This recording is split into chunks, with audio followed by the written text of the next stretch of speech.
Today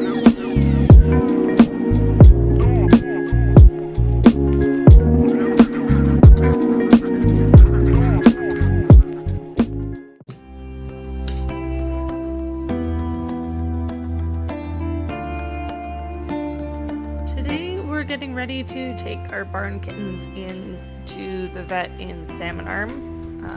We've been working with the Okanagan Humane Society for a while now to get them vetted and sent to a foster. From there they will hopefully get adopted out to warm, cozy homes with families that love them. And in about a week, hopefully Mom will also go in for her spay. She'll come back and do her job here. She's very good at catching mice around the property. And we have 3 kittens. There's 2 males and a female. They've been handled a lot in the time we've had them. I believe they're about 8 weeks old now. We found them in the attic of our garage. Mom had obviously found a cozy spot.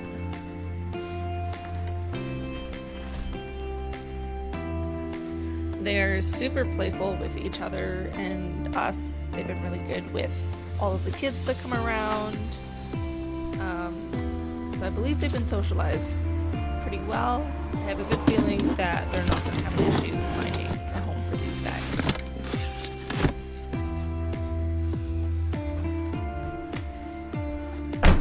On another note, this is our new to us 2017 Volkswagen eGolf. It looks just like any other Golf, other than some blue detailing and the badging on the outside. When you get into the car, there is a few differences in the gauge cluster. You've got your state of charge, power usage, and your regen, which is over where the tachometer is. That also shows you how much power you have available to you. It was honestly a little weird at first, especially because my husband's EV is a 2023 Chevy Bolt EUV, and that gauge cluster is completely digital, whereas this car, it's all analog. I'm really not sure which I prefer. But once you get used to it, both are quite simple to understand. I maybe like the sort of gas gauge as the battery gauge a bit better, which the Volkswagen has, instead of a little bar graph telling you how your battery's doing. And like I said, this car is new to us. We just got it about a week ago. I don't know if you spotted, my old car is still on the property. I had a 2008 Subaru Legacy Turbo.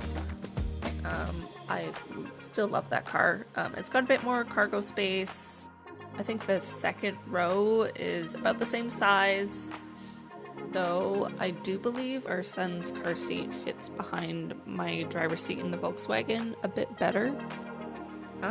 And I think I've only been driving that car for maybe 3 months. We got it in the summertime to get me a vehicle that wasn't just our diesel farm truck. Because I tell you, that is not always the most pleasant thing to park, especially if you're going into Kelowna or somewhere that's got, tight parking spaces.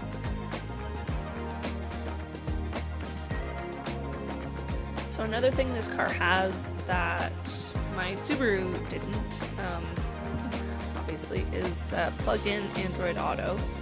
And I haven't had Android Auto in a vehicle of my own yet at all. My husband's Bolt has the wireless version, and I haven't had Bluetooth in a vehicle since we got rid of our last truck about a year ago. Maybe a bit more.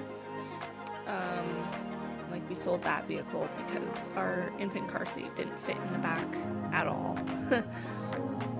So it's much nicer having that Google navigation built in, and music and phone calls, everything hands-free again. It's wonderful. So today I picked a different way than I normally take to Salmon Arm. Usually we always tend to take a back road, but normally we go like Deep Creek and we end up in Ranchero. And today I decided to go Yankee Flats, Silver Creek, and that'll take me in on the north end of Salmon Arm by Walmart, which is where Feline First is. However, it is, I believe, the longest, like mileage-wise. It's 45 kilometers, and it's quite hilly and windy. And I just kind of want to test the car out on the hills, but also the speed limit is a lot lower than, say, the highway. In case you missed it, I did start out with 196 kilometers to empty, and we'll see what I end up with when I park at the Pets office.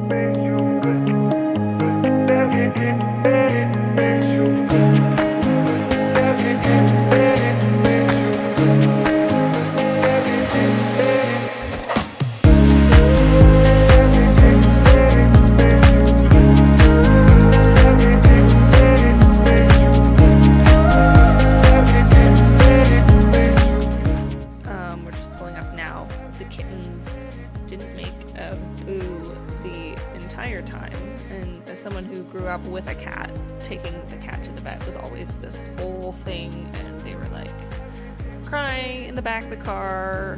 I'm a little surprised they didn't really make a sound.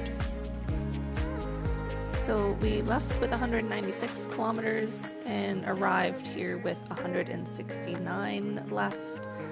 I believe that is a difference of 27, which is a lot less than the 45 kilometers that I actually drove.